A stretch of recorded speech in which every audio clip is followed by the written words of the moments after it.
Hello and welcome to another lecture on the theory of costs. आज के lecture में हम जो मार्जिनल कॉस्ट का कंसेप्ट है उसको डिस्कस करेंगे। और हमने पहले ही टोटल कॉस्ट्स का कंसेप्ट हमने अच्छे से डिस्कस किया, फिर हमने एवरेज कॉस्ट्स का कंसेप्ट जो है वो भी डिस्कस किया।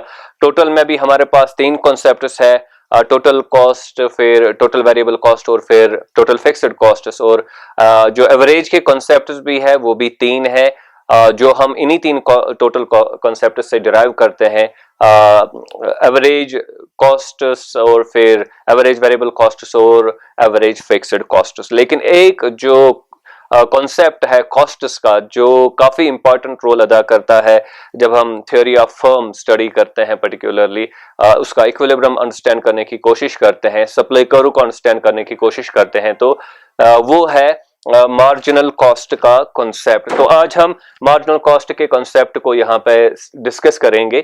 तो ये है marginal cost in short run. तो देखिए, बुनियादी तौर पर अगर मार्जिनल कॉस्ट को हम डिफाइन करेंगे, इट इज वेरी इजी। आपने सपोजिंग आपने 10 यूनिट्स एक प्रोडक्ट के बनाए हैं, और फिर आपको तो उसके लिए कॉस्ट पे करने पड़ेंगे। अभी आप 11th प्रोडक्ट बना रहे हैं, 11th यूनिट आप बना रहे हैं। तो जब आप 11th यूनिट बनाएंगे उसके लिए आपको कुछ कॉस्ट पे करने पड़ेंगे, बेयर करने पड़ेंगे, बर्दाश्त करने पड़ेंगे।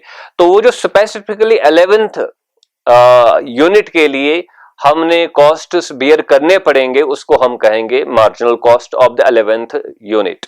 ओके, तो मार्जिनल कॉस्ट को हम कहते हैं इंक्रीमेंटल कॉस्ट भी, क्योंकि हर एडिशनल यूनिट बनाने के लिए हमने कोई particular amount of costs bear करने पड़ेंगे।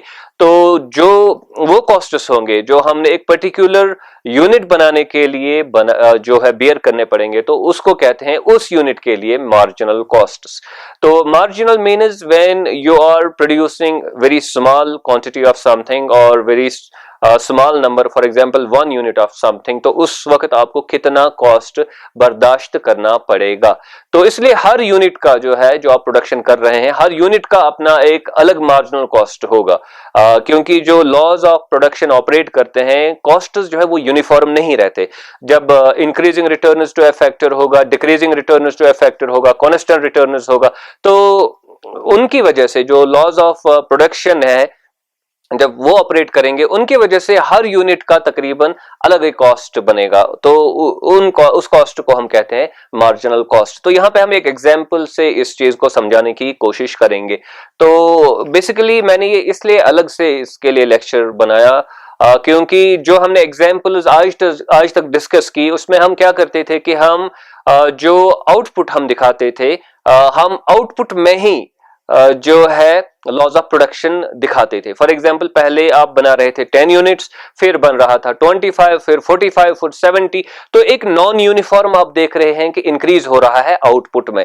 ये नॉन यूनिफॉर्म इंक्रीज इसलिए आउटपुट में हो रहा है क्योंकि आपके लॉज ऑफ प्रोडक्शन जो है वो ऑपरेट कर रहे हैं, राइट। लेकिन इसमें जो है थोड़ा मार्जिनल कॉस्ट का कंसेप्ट समझना थोड़ा डिफिकल्ट है, इसलिए और ये भी बात है कि हम यूजुअली जो बुक्स में मार्जिनल कॉस्ट की डेफिनेशन होती है, जिस तरह इसको दिखाया जाता है वो एक दूसरे तरीके से होता है। वहां पे हम आउटपुट में ही जो है लॉज ऑफ प्रोडक्शन नहीं दिखाते, बल्कि कॉस्ट में लॉज ऑफ प्रोडक्शन दिखाते हैं। तो इसलिए थोड़ा इसमें डिस्क्रिपेंसी आता है। इसलिए हमें दोनों चीजें जो है मालूम होनी चाहिए, दोनों तरीके हमें मालूम होने चाहिए कि अगर हम आउटपुट के जरिए से लॉज ऑफ प्रोडक्शन दिखाएंगे, इंक्रीजिंग रिटर्न्स, डिक्रीजिंग रिटर्न्स, तो उस वक्त हम मार्जिनल कॉस्ट कैसे निकालेंगे। और अगर हम जो है प्रोडक्शन को यूनिफॉर्म रखेंगे और फिर जो है कॉस्ट्स में हम दिखाएंगे लॉज ऑफ प्रोडक्शन, तो फिर उस वक्त जो है हमारा हम कैसे जो मार्जिनल कॉस्ट का कंसेप्ट है वो कैसे दिखाएंगे। तो पहले हम एग्जांपल लेते हैं। यहां पे आप देख सकते हैं कि आउटपुट इंक्रीज हो रहा है यूनिफॉर्मली। अभी ये आउटपुट है, ये टोटल कॉस्ट है। तो आउटपुट आप देख सकते हैं 0, 1, 2, 3, 4। तो इससे पहले जो हमने एग्जांपल ली थी वहां पे था 0, 10, फिर 25 था, फिर 45 था, 70 था, 90 था। So the point here is कि यहाँ पे जो इंक्रीज हो रहा है वो क्या है, वो यूनिफॉर्म इंक्रीज है। रेगुलरली एक यूनिट से हम यहाँ पे आउटपुट को इंक्रीज कर रहे थे। लेकिन जो हमने एग्जांपल्स पिछले लेक्चर्स में कॉस्ट्स को समझने के लिए डिस्कस की, वहां पे आउटपुट यूनिफॉर्मली इंक्रीज नहीं हो रहा था, बल्कि जो लॉज ऑफ प्रोडक्शन है, इंक्रीजिंग रिटर्न्स, डिक्रीजिंग रिटर्न्स, वो सब इसमें दिखता था। So first we take this case कि आउटपुट जो है वो जो है यूनिफॉर्मली इंक्रीज हो रहा है बाय 1 यूनिट। और आप यहां पे देख सकते हैं कि ये हमारा टोटल कॉस्ट है। अब देखिए 10 कॉस्ट फिर भी होगा बिकॉज ऑफ फिक्स्ड कॉस्ट। अभी 1 यूनिट आप बना रहे हैं तो 17 रुपीज जो है आपका टोटल कॉस्ट बन रहा है। 2 यूनिट आप बना रहे हैं तो 23 रुपीज बन रहा है हमारा कॉस्ट। 3 यूनिट्स आप बना रहे हैं तो 26 बन रहा है। 4 यूनिट्स के लिए 27। अब यहां पे अगर आप फोकस करेंगे तो ये नॉन यूनिफॉर्म बन गया। ओके, वहां पे हमारा ये नॉन यूनिफॉर्म था, इसको हमने यहां से यूनिफॉर्म लिया था। अगर आप देखेंगे वापस जाएंगे जो फिगर्स जो है अभी भी हम वो उसको दिखाने वाले हैं वो फिगर्स को भी, लेकिन अगर आप यहां पे फोकस करेंगे, यहां पे ये साइड यूनिफॉर्म है, ये नॉन यूनिफॉर्म है, वहां पे ये साइड यूनिफॉर्म था और ये साइड नॉन यूनिफॉर्म था। तो दोनों सूरतों में हमें जो है जो मार्जिनल कॉस्ट कैसे निकाला जाता है वो हमें मालूम होना चाहिए। एनीवे पहले हम इस केस को लेते हैं क्योंकि यूजुअली ऐसे ही ये दिखाया जाता है। ये हमारा आउटपुट है, ये हमारे कॉस्ट्स है।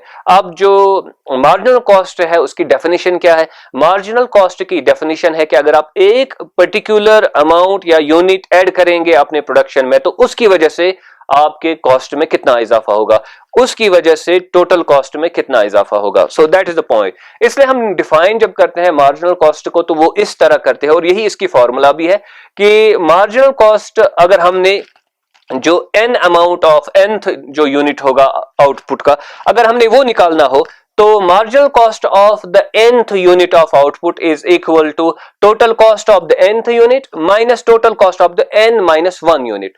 तो ये हमारी फॉर्मूला है इसके लिए कि मार्जिनल कॉस्ट हम कैसे निकालते हैं। तो अभी हम एक प्रैक्टिस के जरिए, एक एग्जांपल के जरिए से इसको जो है वो एक्सप्लेन करेंगे और ये आसान हो जाएगा हमारे लिए। तो अभी हमने फॉर एग्जांपल जब हमने पहला यूनिट आउटपुट का बनाया तो हमने ये देखना है कि पहले यूनिट का मार्जिनल कॉस्ट कितना है। तो उसके लिए हमने क्या करना होगा? हमने ये देखना होगा कि पहले यूनिट पे टोटल कॉस्ट कितना है, तो वो कितना है, वो 17 है। और ये देखना होगा कि इससे पहले जो है टोटल कॉस्ट कितना था, वो 10 है।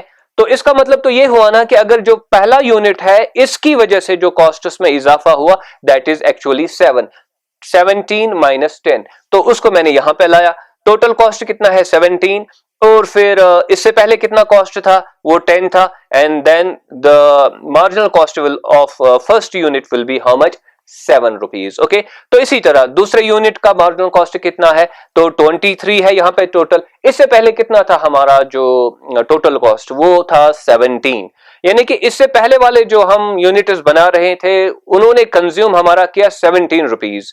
और जब हमने और एक यूनिट अब बनाया यानी सेकेंड यूनिट, तो हमारा जो एक्सपेंडिचर हुआ, कॉस्ट जो हुए वो 23 रुपीज तक आ गए। तो पहले ही 17 था, अब 23 पे आ गए। तो इसका मतलब ये हुआ कि इसकी वजह से हमने 6 रुपीज जो है वो बर्दाश्त करना पड़ा। तो इसका जो है मार्जिनल कॉस्ट कितना होगा, वो 6 रुपीज है। इसी तरह इसका निकालना हो तो 26 माइनस 23, इसका निकालना हो तो 27 माइनस 26। और यहां पे हमने इन सब यूनिट्स का अलग अलग से मार्जिनल कॉस्ट निकाला है। तो ये बुनियादी कॉन्सेप्ट है मार्जिनल कॉस्ट का। हमने ये देखना होता है कि एक पर्टिकुलर आउटपुट यूनिट जो है वो बनाने में हमने कितना कॉस्ट बर्दाश्त करना पड़ता है, कितना कॉस्ट हमने बियर करना पड़ता है। मार्जिनल कॉस्ट को मेजर करने के लिए हमारे पास एक और फॉर्मूला है। एक्चुअली मार्जिनल कॉस्ट तो वही निकलेगा, लेकिन थोड़ा मार्जिनल कॉस्ट का वैल्यू निकालने का तरीका थोड़ा डिफरेंट है। तो वो कुछ इस तरीके की फॉर्मूला है। मार्जिनल कॉस्ट जो है that is equal to total cost, change in total cost divided by change in output. Again मैं कहूंगा कि मार्जिनल कॉस्ट जो है एक at a particular level, for example कोई n लेवल है, तो चेंज इन टोटल कॉस्ट हमने देखना होगा उस लेवल पे, और फिर चेंज इन आउटपुट हमने देखना होगा। और ये जो फॉर्मूला हमारी है ये हमें बड़ी काम आएगी जब हम इसको रेगुलर नहीं रखेंगे, जब हम इसको रेगुलर रखेंगे और इसको रेगुलर नहीं रखेंगे। जैसे कि आपने देखा लास्ट एग्जांपल्स में हम आउटपुट को इंक्रीज कर रहे हैं। पहले 10 है, फिर पहले 0 है, फिर 10 है, फिर 25, फिर 45, फिर 70, so on and so fourth. तो यहाँ पे रेगुलर इंक्रीज नहीं है। अब यहाँ पे जो है अगर हम जो ओल्ड फार्मूला अभी हमने दिखाई तो वो शायद उस मसले में हमें कोई कंफ्यूजन पैदा करेगी।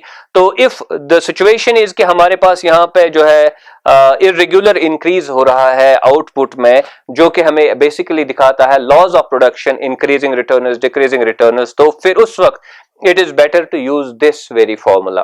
तो अगेन फॉर्मूला क्या है, marginal cost is equal to change in total cost divided by Q. तो अभी वैल्यूज तो वही निकलेंगे क्योंकि एग्जांपल हमारी वही है, इसलिए वैल्यूज भी वही निकलेंगे, लेकिन अभी हमने ये देखना है कि हमने यहाँ पे क्या करना है।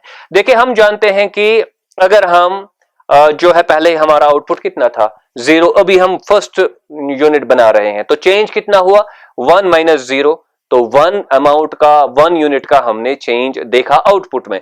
और कॉस्ट में हमने कितना चेंज देखा, पहले 10 था कॉस्ट हमारा टोटल कॉस्ट, और फिर अब ये 17 हो रहा है, तो कॉस्ट में जो चेंज है वो है 7 रुपीज का चेंज, 17 माइनस 10।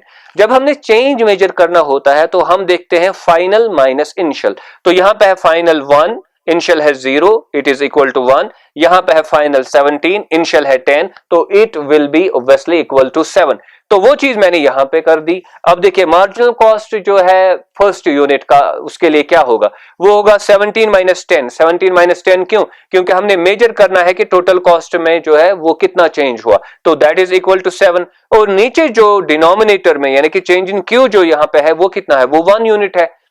और जाहिर सी बात है, जैसे कि मैंने इससे पहले भी कहा कि हम यहाँ पे रेगुलरली 1 यूनिट से आउटपुट इंक्रीज कर रहे हैं, तो इसलिए यहाँ पे जो चेंज इन क्यू होगा, आउटपुट में जो चेंज हम दिखाएंगे, that will be only 1 unit।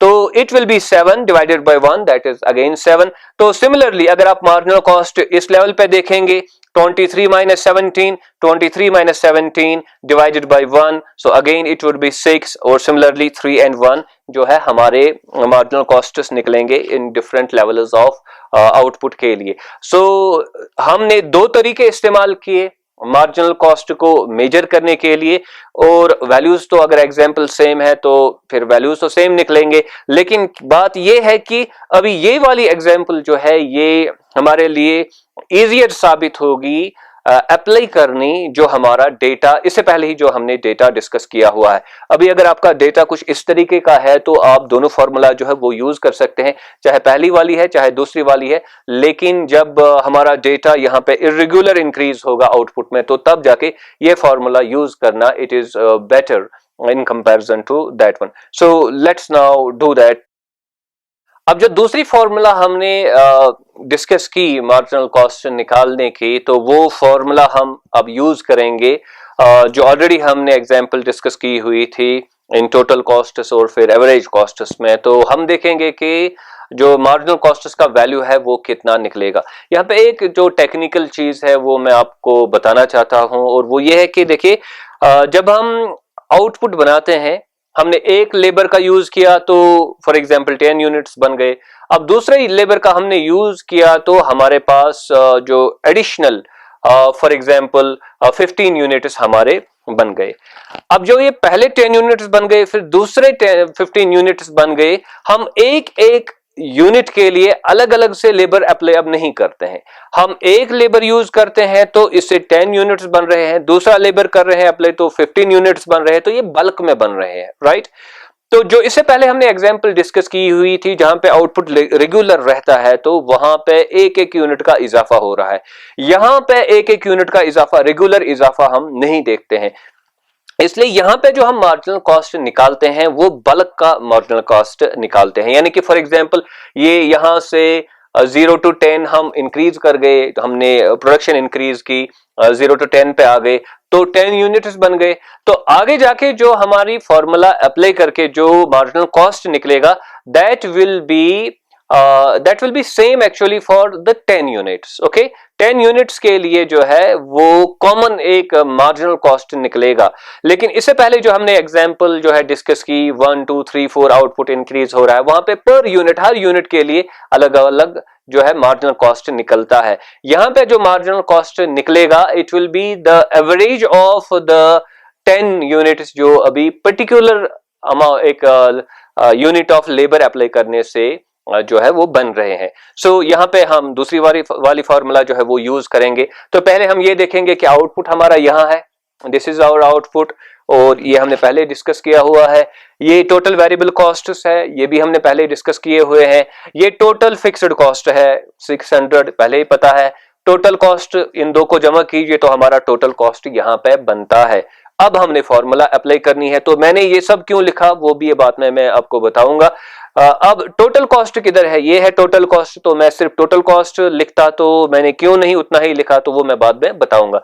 फिलहाल हम फोकस करेंगे, हमारी फॉर्मूला हमें बताती है कि मार्जिनल कॉस्ट निकालने के लिए आपको देखना होगा change in total cost divided by change in output. तो वो क्या है, चेंज इन टोटल कॉस्ट क्या है? पहले तो जाहिर सी बात है हमने पहले यूनिट के लिए, इन यूनिट्स के लिए जो है मार्जिनल कॉस्ट देखना होगा, यहां पे मार्जिनल कॉस्ट नहीं होगा।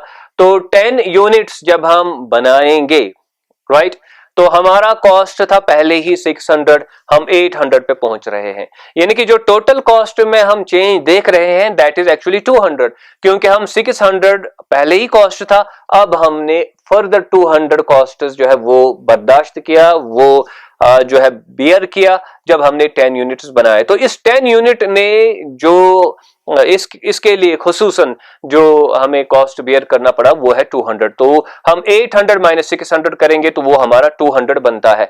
और जैसा कि मैंने बताया कि हम एक्चुअली जो है अब इनका एवरेज निकालेंगे। ये 200 हमें लगते हैं किसके लिए, 10 यूनिट्स बनाने के लिए। एक यूनिट बनाने के लिए कितना लगेगा, 200 डिवाइडेड बाई 10, तो कितना वैल्यू हमारा निकलेगा 20। तो यहां पे 20 है per unit marginal cost, but it will be the same for the first 10 units of output. Okay, so there is a difference in this case and in the earlier case. तो similarly ये चीज आप देख सकते हैं, यहां पे total cost का इंक्रीज होना ये यूनिफॉर्मली इंक्रीज हो रहा है, ये आप यहां पे भी देख सकते हैं कि यूनिफॉर्मली इंक्रीज हो रहा है, इसलिए जो डिफरेंस होगा वो सेम यहां पे होगा। 800 minus 600 is equal to 200, 1000 minus 800 it will be equal to 200, 1200 minus 1000 it will be equal to 200। तो इसलिए इन सब में जो है न्यूमरेटर जो हमारा आ रहा है वो है, यानी change in total cost it is equal to 200। अब हमने ये देखना है कि डिनोमिनेटर में हमारा है चेंज इन आउटपुट, तो वो हम यहां पे मेजर करेंगे। पहले था 10 माइनस 0 तो ये 10 बन गया, अब है 25 माइनस 10 तो ये हमारा यहाँ पे 15 बन गया, फिर है 45 माइनस 25 तो ये यहाँ पे हमारा बनता है 20, so on and so fourth. तो वो वैल्यूज हम यहाँ पे डिवीजन में लगाएंगे और ये हमारे वैल्यूज फिर निकलते हैं किसके लिए, ये मार्जिनल कॉस्ट के लिए वैल्यूज हमारे निकलते हैं। हर यूनिट इनमें से एक एक यूनिट के लिए जो है ये मार्जिनल कॉस्ट हमारा बनता है। तो अब आप देख सकते हैं 20, 13.3, 10, 8, 10, 13.3, 20, 40। तो यहां पे अभी जो ट्रेंड हमने देखा एवरेज कॉस्ट में, एवरेज वेरिएबल कॉस्ट में और एवरेज टोटल कॉस्ट जो एवरेज कॉस्ट है उसमें, वो यही है कि पहले जो है वो डिक्रीज हो रहा है कॉस्ट और फिर इंक्रीज हो रहा है, और यहां पे अभी पहले डिक्रीज हो रहा है और फिर स्टीपली इंक्रीज हो रहा है। अब आप देख सकते हैं कि यहां है 13, फिर 20 और फिर 40 पे हम चले जाते हैं, यानी कि there is a steep increase towards the end of the marginal cost curve. और ये जब हम एक ग्राफ में डालेंगे अभी तो आप देखेंगे that will become our marginal cost curve. एक पॉइंट जो पर्टिकुलरली आपने याद रखना है, देखिए हमने यहां पे किया 800 माइनस 600 वो 200 निकल गया, 1000 माइनस 800 वो 200 अगेन निकला, तो हमारा वैल्यू जो है यहाँ पे क्या आ रहा है, 200 आ रहा है। अब जी जो बेसिकली चेंज हम देखते हैं ना, ये हमने मेजर करना है चेंज इन टोटल कॉस्ट, ये यहां पे भी हम देख सकते हैं और ये एक्चुअली कंट्रीब्यूट हो रहा है, change in total cost is actually contributed by variable cost, क्योंकि ये जो हमारा फिक्स्ड कॉस्ट है ये तो फिक्स्ड है, ये चेंज नहीं हो रहा है, ये चेंज हो रहा है, तो इसी से यहां पे चेंज आ रहा है। इसलिए एक पॉइंट हमने यहां पे याद रखना है, हमने कहा कि चेंज इन टोटल कॉस्ट, हम ये भी लिख सकते हैं चेंज इन वेरिएबल कॉस्ट, क्यों, क्योंकि मसला तो सेम है, यहां पे भी डिफरेंस 200 का निकलेगा एवरीवेयर, यहां पे भी डिफरेंस 200 का निकलेगा एवरीवेयर। ओके, तो वैल्यूज जो ये आएंगे वो 200 आप यहां से निकाले या यहां से निकाले, डिफरेंस जो होगा दो वैल्यूज के दरमियान, तो it will be the same. So my point is कि ये जो चेंज इन टोटल कॉस्ट यहां पे है, कभी कभार जो है आपसे पूछा जाएगा change in variable cost divided by change in output, तो इसको हम क्या कहेंगे। अगर हमारे जहन में ये बात होगी और ये बात हमारे जहन में नहीं होगी तो जाहिर सी बात है कि वी विल गेट कंफ्यूज्ड या हम गलत जवाब उस वक्त लिखेंगे। सो इस तरीके से हम मार्जिनल कॉस्ट निकालते हैं जब हमारा जो आउटपुट इंक्रीज हो रहा है ये नॉन यूनिफॉर्म तरीके से इंक्रीज हो रहा है। अगर यूनिफॉर्म तरीके से इंक्रीज होगा तो फिर हम जो पहली वाली फॉर्मूला है फिर हम उसका इजीली जो है वो अप्लाई कर सकेंगे एंड वी कैन गेट जो आंसर है, जो मार्जिनल कॉस्ट के वैल्यूज है वो हम जो है हासिल कर सकते हैं। तो अभी हम इन वैल्यूज को जो है अपने ग्राफ में डालेंगे और ये देखेंगे कि हमारी मार्जिनल कॉस्ट कर्व कैसी बनती है और वो कहां से शुरू होती है, किधर से निकलती है, क्या वो किसी जगह पे जो है एवरेज वेरिएबल कॉस्ट और एवरेज कॉस्ट कर्व को टच करती है या कट करती है, क्योंकि वो पॉइंट काफी ज्यादा जरूरी है। तो लेट अस डू दैट।